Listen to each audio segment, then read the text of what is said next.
Hello everybody, good morning. मैं हूं Sunita. Today we are going to start Indian penal code 1860, भारतीय दंड संहिता 1860। तो इंडियन पैनल कोड के रिगार्डिंग ये फर्स्ट लेक्चर है। इसमें हम देखेंगे कि क्या है पैनल लॉ, इसकी क्या हिस्ट्री है और इसकी क्या स्ट्रक्चर है। तो पैनल का मतलब होता है दंड, पनिशमेंट, किसी एक्ट की जो कि क्राइम है या फिर वो ऑफेंस है। क्राइम और ऑफेंस का मतलब अपराध ही है, लेकिन अगर हम इनका डिफरेंस देखें तो क्राइम को कहीं भी डिफाइन नहीं किया गया, जबकि ऑफेंस है उसको आईपीसी के सेक्शन 40 और सीआरपीसी के सेक्शन 2 क्लॉज एन में डिफाइन कर दिया गया है। तो ऑफेंस वही है जो इंडियन पैनल कोड में डिफाइंड है, मेंशन्ड है। इनको इंडियन पैनल कोड एक्सप्लेन करता है, इलिस्ट्रेशंस हैं और काफ़ी एक्सेप्शंस भी दी गई हैं, एक्सप्लेनेशंस हैं। तो वो ऑफेंस की कैटेगरी में आते हैं, जैसे ह्यूमन बॉडी के अगेंस्ट ऑफेंस हो गया और प्रॉपर्टी के अगेंस्ट ऑफेंस हो गया, तो ऑफेंस है वो। तो पैनल लॉ क्या है? Law which defined and mention criminal acts which are punishable by law.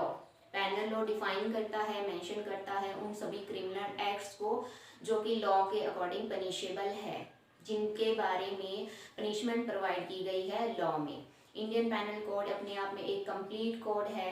ये कोड है ना जो क्रिमिनल लॉ के सभी एस्पेक्ट्स को कवर करता है। जो भी लॉ है रिलेटिंग क्राइम है, ऑफेंस है, वो इंडियन पैनल कोड में कवर होती है। अगर हम बात करें इसकी हिस्ट्री के बारे में, 1834 को इसका ड्राफ्ट प्रिपेयर कर दिया था। First draft prepared by first law commission chaired by Lord Thomas Babington McClay.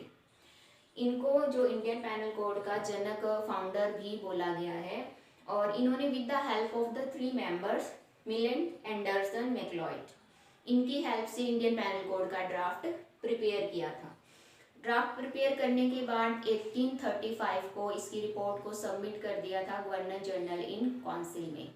लेकिन ये ड्राफ्ट था, बहुत सारे चेंजेस और अमेंडमेंट्स टाइम टू टाइम इसमें बहुत सारे चेंजेस हुए, जिसके कारण ये स्टैट्यूट नहीं बन पाया।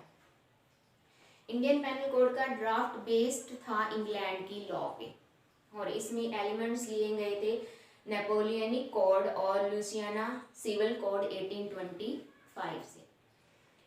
एक नाम आता है बार्नस पिकोक। इनका भी इंडियन पैनल कोड के ड्राफ्ट में बहुत योगदान रहा है, क्योंकि इन्होंने भी बहुत सारे चेंजेस, बहुत सारे इम्प्रूवमेंट्स किए थे और इसको बहुत अच्छे से रिवाइज किया था, जिसके बाद में ये ड्राफ्ट 1860 में गवर्नर जनरल इन काउंसिल ने पास कर दिया था, और यह 6 अक्टूबर 1816 है जो इसकी एनेक्टमेंट डेट है। उस दिन यह ड्राफ्ट पास हो गया था काउंसिल में।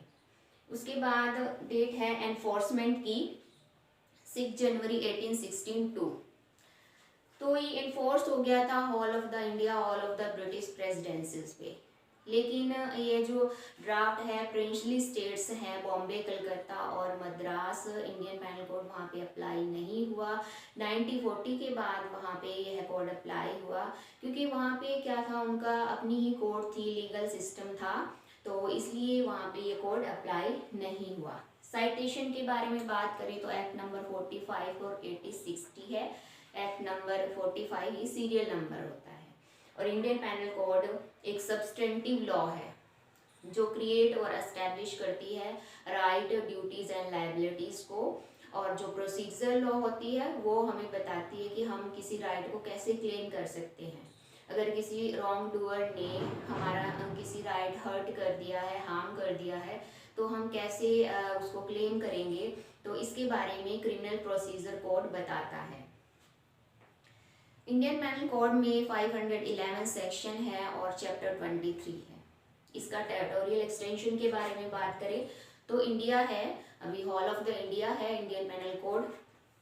31 अक्टूबर 2019 इम्पॉर्टेंट डेट है, क्योंकि यहाँ ये इस डेट को ये जम्मू एंड कश्मीर पे भी अप्लाई हो गया था इंडियन पैनल कोड, क्योंकि इंडियन गवर्नमेंट ने आर्टिकल 370 को अबॉलिश कर दिया। उसके बाद से वहाँ पे है जो इंडियन पैनल कोड एप्लीकेबल हो गया। बट इससे पहले वहाँ पे रणबीर पैनल कोड के नाम से कोड था जो अप्लाई था जम्मू एंड कश्मीर पे। तो ये है कुछ ये वाले इम्पॉर्टेंट क्वेश्चंस हैं जो मोस्टली पूछे जाते हैं, और एक लॉर्ड थॉमस बेबिंगटन मैकले के बारे में क्वेश्चन पूछा जाता है। तो ये है इंडियन पैनल कोड का ब्रीफ लेक्चर, जिसमें हमने देखा कि पैनल लॉ क्या है, इसकी क्या हिस्ट्री है और इसका क्या स्ट्रक्चर रहा है। तो आई होप आपको ये ब्रीफ लेक्चर समझ में आया होगा। तो thank you everybody, thank you for watching.